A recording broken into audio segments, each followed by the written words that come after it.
Salut tout le monde, j'espère que vous allez bien tous et toutes. On se retrouve oui pour le débriefing de AEW Dynamite. Alors bien sûr, pour ceux qui ont envie de suivre les autres shows qui ont été proposés dans la semaine, et bien tout simplement, je vous invite bien sûr à les suivre. Ils sont tous diffusés en ce moment du côté de Wrestling Football, donc allez y faire plaisir. Vous aurez le show de Raw, SmackDown, AEW Rampage, NXT UK et NXT 2.0.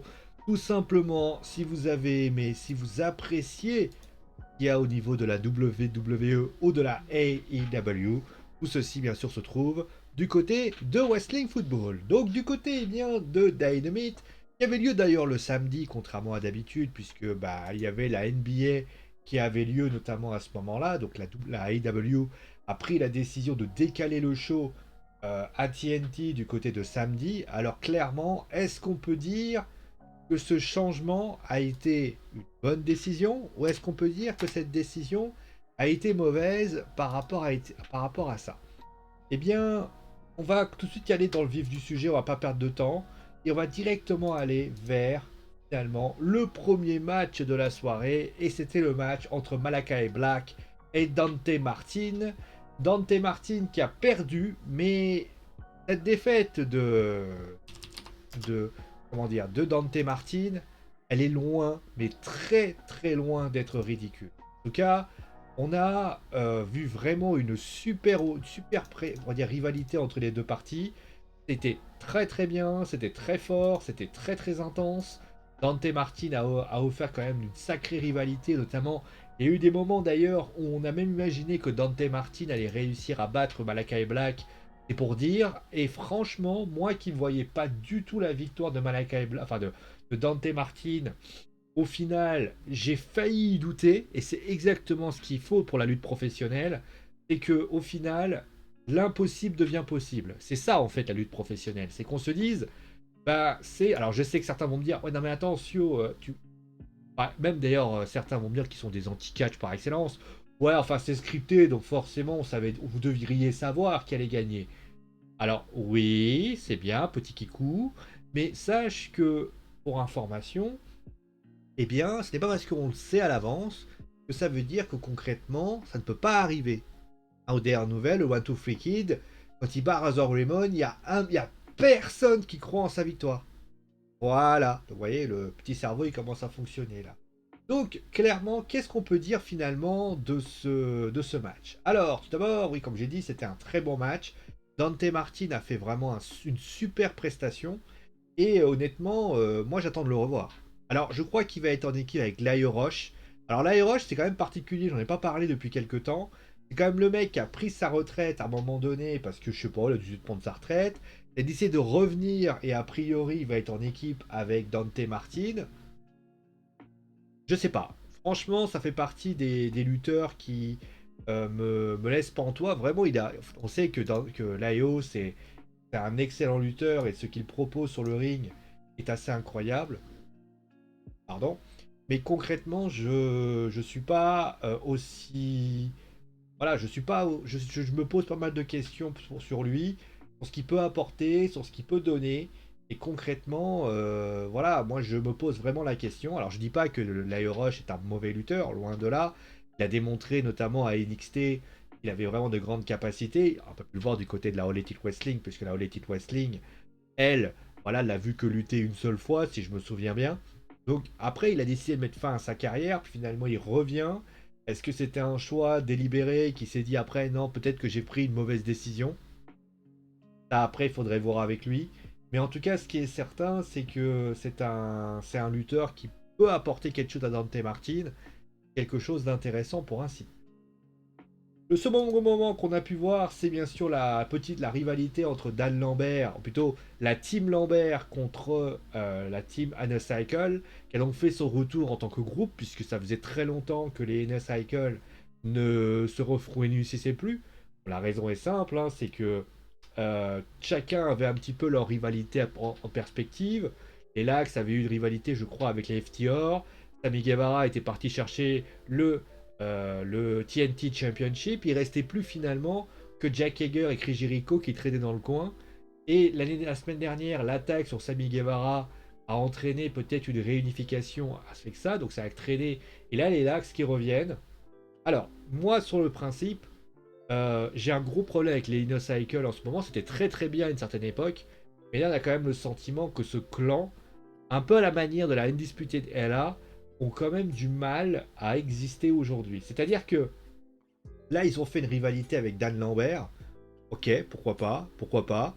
Mais le problème, c'est qu'est-ce qu'il va y avoir comme finalité au final?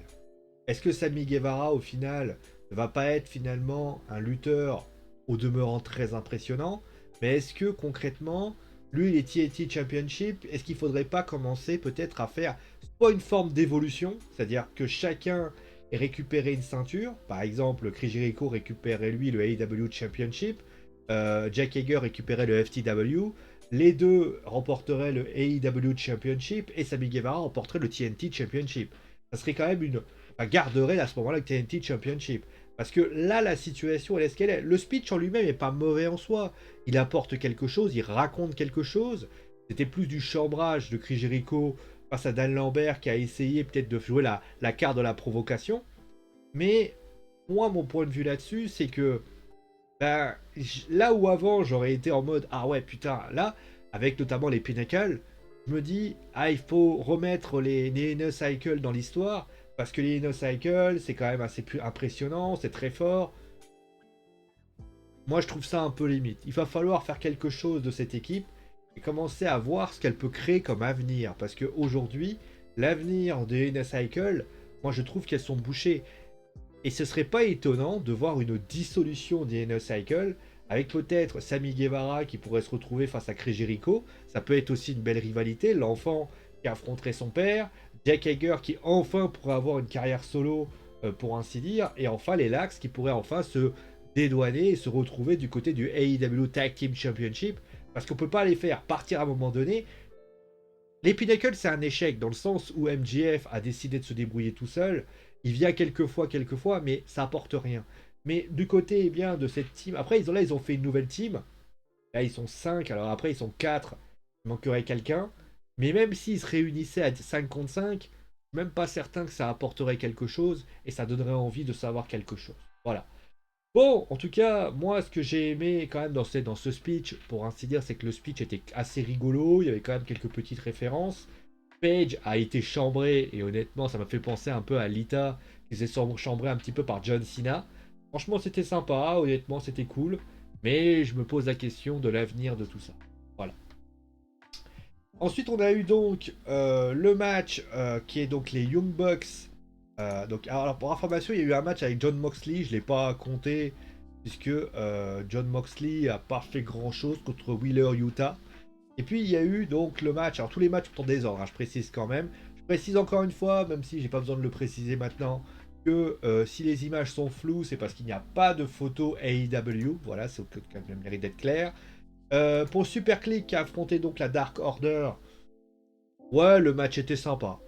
Le match était sympa, honnêtement, très au rythme assez lent, hein, contrairement à ce qu'on pourrait penser. Mais concrètement, franchement, j'ai plutôt kiffé. Plutôt kiffé, honnêtement, j'ai plutôt kiffé.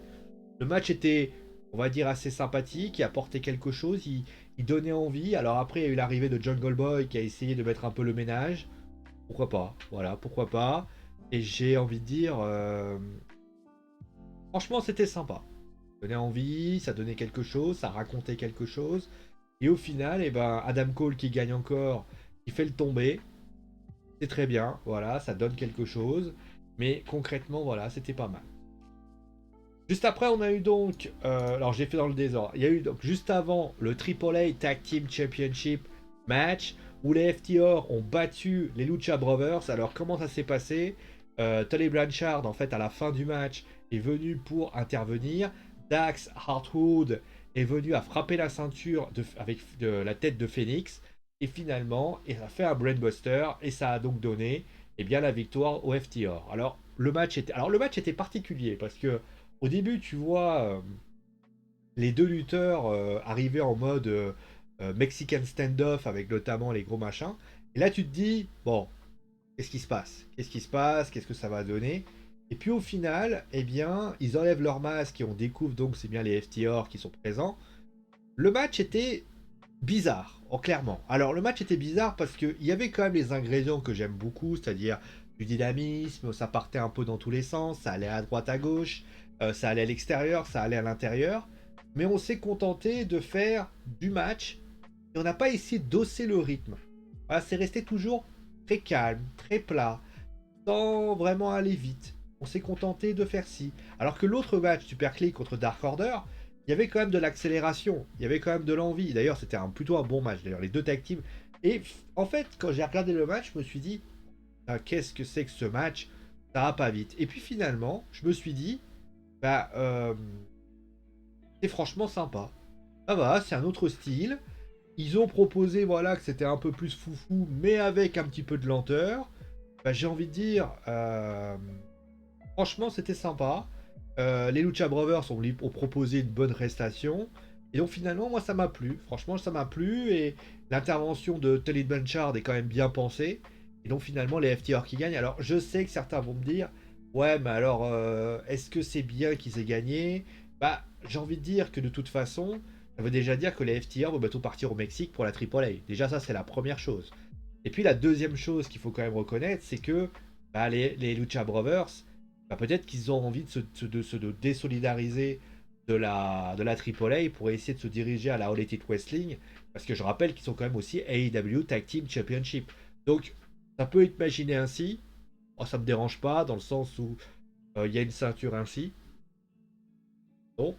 Maintenant, moi, si j'ai un petit bémol à donner, je dis souvent qu'il y a beaucoup de ceintures. En fait, on a l'impression que la AEW a assez peu de ceintures AEW, puisqu'il y a quoi finalement que. Alors, on en a pas beaucoup, mais beaucoup à la fois, parce que la FTW, elle est assez mise de côté, mais sinon, on a quand même 3 titres majeurs pour les garçons, un titre majeur pour les filles.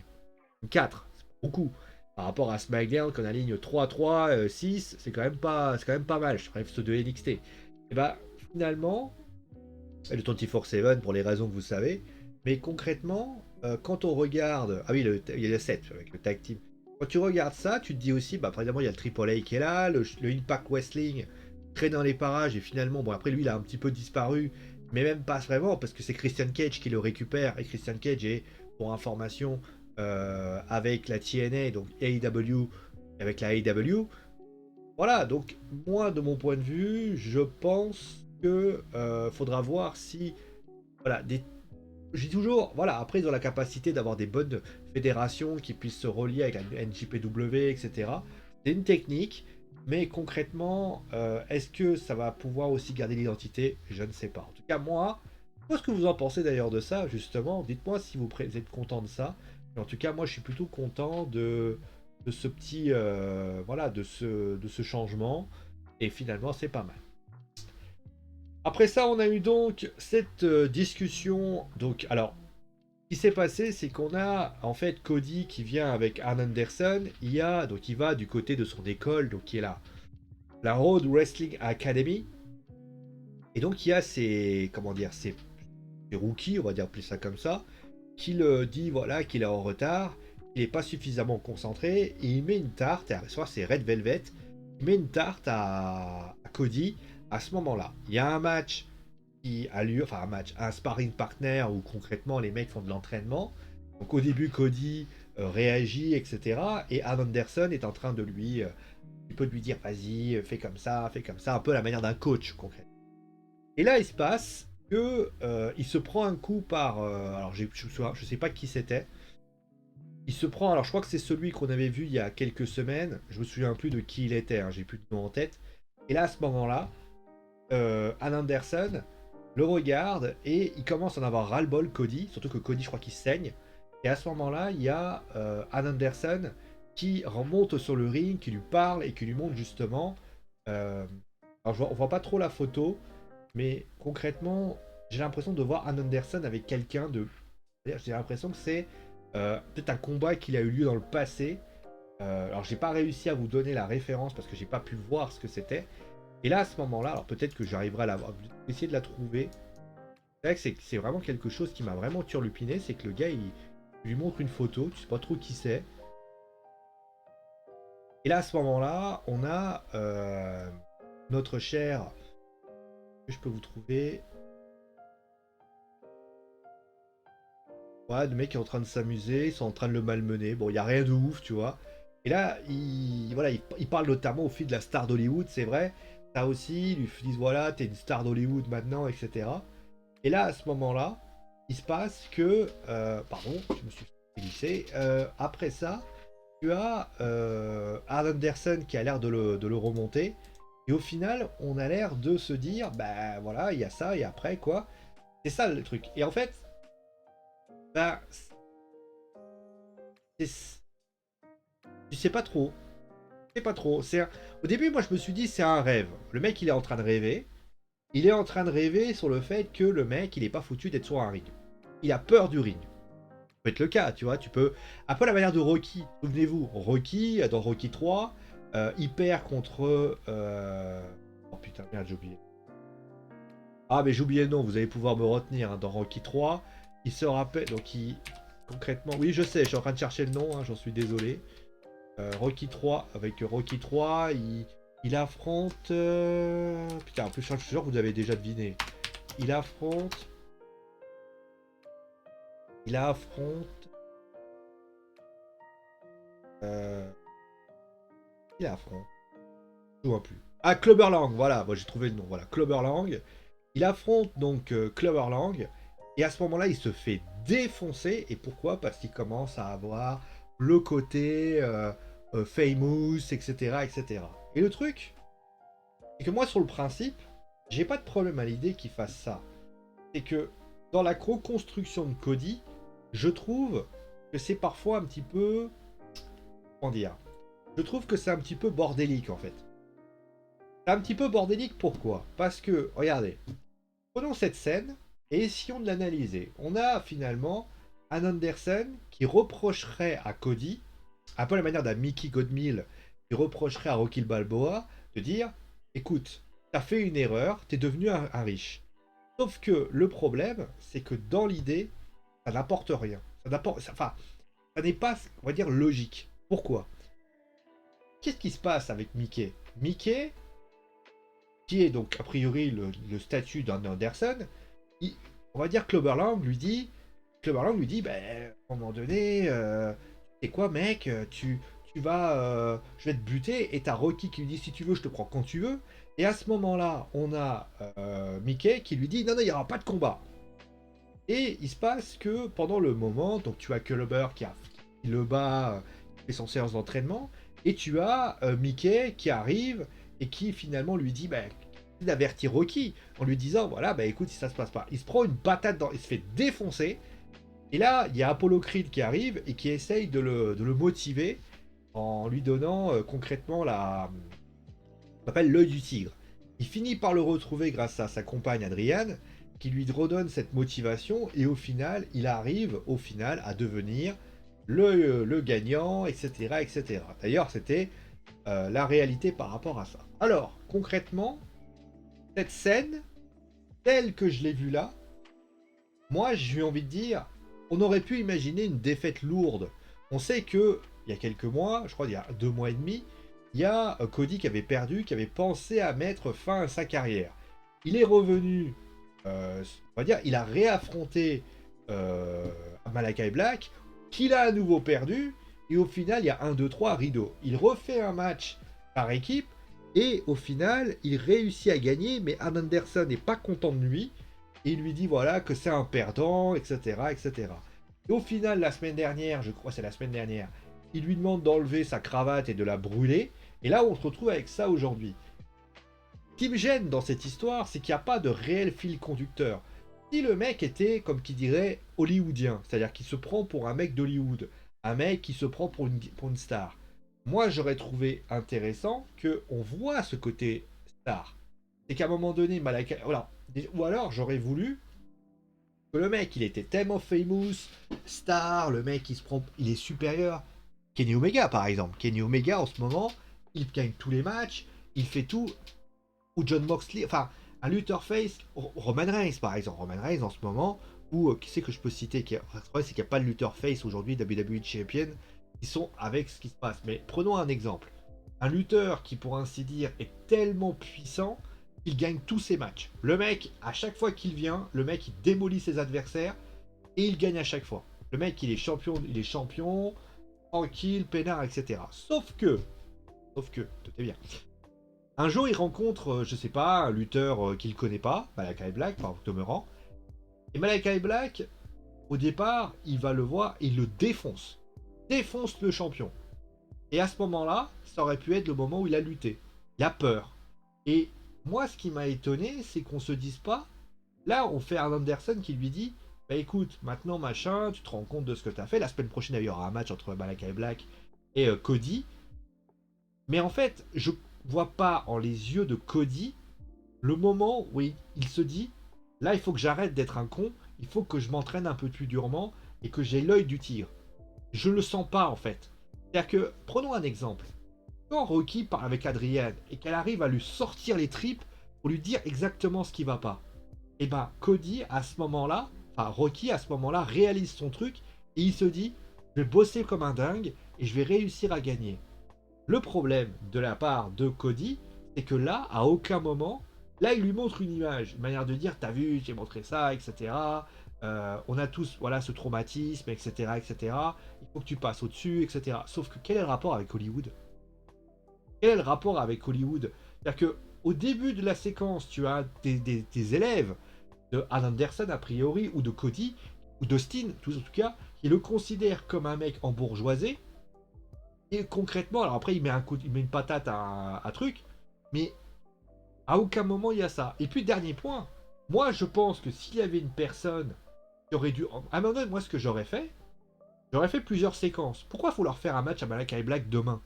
Enfin, la semaine prochaine. Moi ce que j'aurais fait, c'est que Alan Anderson serait venu le voir. Il aurait essayé de le motiver en lui disant ouais, si jamais machin. À ce moment-là, il décide de partir. Est-ce qu'il m'aurait dit ouais, mais c'est du plagiat de Rocky 3? Oui, mais on s'en fout. Si Rocky 3, pourquoi c'était si fort? Mais à un moment donné, il arrive, Brandy arrive et lui dit. Alors, il parle un peu de son fils à un moment donné, il parle d'enfant à un moment donné. Ce qu'on peut faire Brandy, c'est arriver avec son fils, ou sa fille, je sais même pas s'il a. Je sais pas quel âge il a, et dire tu peux le prendre? Et Cody le regarde et lui fait tu vois, cet enfant, je sais que. Qu'est-ce qui se passe, Cody, je te sens pas. Qui t'a parlé de son père aussi. Parce que Dusty Rhodes, tu fais qu'est-ce que toi tu ressens? Et là il commence à dire voilà, oui, là je me sens pas, je crois que je suis prêt pour monter sur un ring et tout. Et là Brandy lui dit écoute, là t'as tort. Elle essaye de le motiver et elle lui dit tu fais, souviens-toi de ton papa. Arn, par exemple, parle de son papa, tandis que Brandy parle du futur, c'est-à-dire son fils ou sa fille. Et là, à ce moment-là, on aurait tous été là en train de dire parle du passé, Cody c'est le présent, ton enfant c'est le futur. Et au final, ça aurait été il fait voilà, tu dois retrouver ça, etc. Ça, à la limite, alors je sais que vous allez me dire ouais, mais comment faire ça? Et d'ailleurs, pour information, retrouver l'état d'esprit d'auparavant, retrouver ce vieux. Ça a déjà été fait 20 fois. Dans les films, dans les séries, le héros qui doute et qui ne veut plus faire quelque chose, c'est arrivé dans plein de séries. Doctor Who, quand le docteur perd Amy et Rory, il a une période où il ne veut plus aider tout le monde parce qu'il est dégoûté. Je veux dire, il y a aussi Peter Capaldi. Vous avez aussi, alors après je vais vous citer, je crois que c'est Stargate, où à un moment donné, Jack O'Neill il perd je sais plus qui, et c'est Daniel Jackson. Et pendant une période, il est pas bien, il arrête pas de se sentir mal, etc. Euh, Toutes les séries l'ont eu cette partie-là, cette partie du héros qui au final se met à douter et se pose des questions. Ça nous est tous arrivé dans les mangas. Euh, Jaden Yuki dans Yu-Gi-Oh! GX. Yu-Gi-Oh! GX, Yugi, le Yugi qu'on connaît, il était particulier parce qu'il était un peu voilà, Sodori-calque. Mais Yugi, Jaden, il avait perdu contre. Alors, j'ai pas son nom japonais, c'est Alistair Phoenix, si je me souviens bien. Alors, Alistair Phoenix, et lui, il le défonce. Et à ce moment-là, Jaden, il est en crise de doute. Ça nous est tous arrivé. C'est tous arrivé. Alors, certains, à un moment donné, il faut passer au-dessus de ça. C'est ça qu'on aurait aimé voir avec Cody. C'est que Arn Anderson, qui représente finalement, et quitte à faire un truc rigolo, c'est un truc sympa, ça aurait été genre de dire Là, j'ai connu ton père, voilà ce qu'il aurait fait, etc. Et au final, ça aurait marché. Ah, encore une fois, un nom tout à fait concret. Captain Tsubasa. Alors, c'était particulier encore une fois, parce que Mizugi avait une maladie cardiaque. Mais voilà, c'était la réalité. Tous l'ont eu. Même dans le catch américain, quand MVP, il a une losing streak de je ne sais plus combien, et qu'à un moment donné, il perd sa confiance. Regardez par exemple. Plus tard dans l'émission, il y a un speech du Handman Adam Page. Et vous vous souvenez, dans le speech qu'il fait, il te dit oui, alors c'est vrai que j'ai passé, ça a été, j'ai passé, voilà, je veux dire, je vais pouvoir m'affronter dans le titre mondial. Il est très excité, qu'il doit être à full gear. Et il dit à ce moment-là qu'il voulait être le premier AEW Heavyweight Championship champion, qu'il a perdu contre Chris Jericho, qu'il a perdu contre Pac, etc., etc. Et au final, les gens l'ont jamais abandonné. Il a parlé, voilà, de sa fille. Quand tu vois le discours du Hangman, Adam Page, et comme ça tu fais, ouais, pas mal. Pas mal. Et honnêtement, voilà un speech qui est pas mal. C'est-à-dire le speech du mec qui était au fond du gouffre et qui s'est relevé. Et, excuse-moi, quel retour. Voilà, tout simplement. Donc, le speech en lui-même, il est assez sombre dans ce qu'il propose. Mais au final, on est en droit de se demander est-ce qu'il aurait pas fallu le faire autrement pour le rendre plus attrayant et plus sympathique. Ensuite, on a eu. Alors, j'ai pas relevé le segment de MJF que j'ai trouvé assez. Voilà, c'est du segment classique. En fait, il demande à Darby Allin de venir. Darby Allin ne vient pas parce qu'il s'est fait attaquer la semaine dernière. Finalement, Sting qui vient. Il s'en prend à Wardlow et puis ainsi de suite. Un de ouf. Le match féminin non plus, j'en ai pas trop parlé. Bon, Kiera Hogan contre Pellenot Ford. De toute façon, c'est la continuité de ce qui s'est passé à Rampage. C'est pas un bon match. C'est terrible quand même d'imaginer que vous avez une division qui est quand même bien amenée avec les garçons qui se débrouillent bien, la tag team qui se débrouille bien. Et les filles, c'est toujours compliqué. Alors, je comprends pas d'ailleurs pourquoi ils ne s'appuient pas sur une liste de lutteuses qui sont quand même assez bonnes. C'est toujours pareil, ils veulent faire 50 rivalités, il y a Rubisso qui va... Non, essaye de prendre peut-être une rivalité avec à un moment donné et ponctue là-dessus, quitte à prendre plusieurs mondes. Moi, j'aurais préféré, voilà, là, il y a le TBS Championship qui va arriver avec les filles.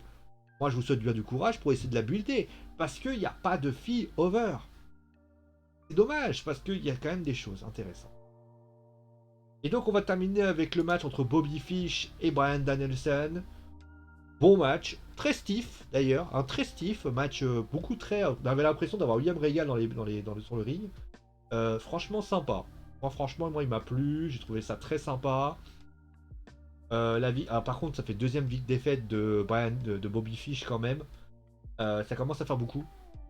Je vais quand même voir un peu ce que ça pourrait être fait. Le Bobby Fish, voilà, il fait pas des prestations inintéressantes, mais moi j'aurais préféré peut-être qu'il gagne ce match. Mais en tout cas, voilà, le match était bien facturé, bien amené. Et donc on a envie de dire, bah c'était pas mal. Bon, le bilan en tout cas, bah, est-ce qu'il est bien ou pas bien ce show?